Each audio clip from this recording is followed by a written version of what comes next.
khờ vang đi cô là em không nhỏ lên làng thì nó suy môi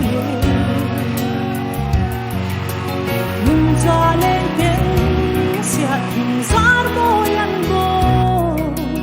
hình tình dài vô hình dài đi ngang mồ răng vang lại hun lệ đi sóng về gần răng ta đã lan sẽ đi phần tay riêng của trăng đi là cần sang loa như dấu răng ta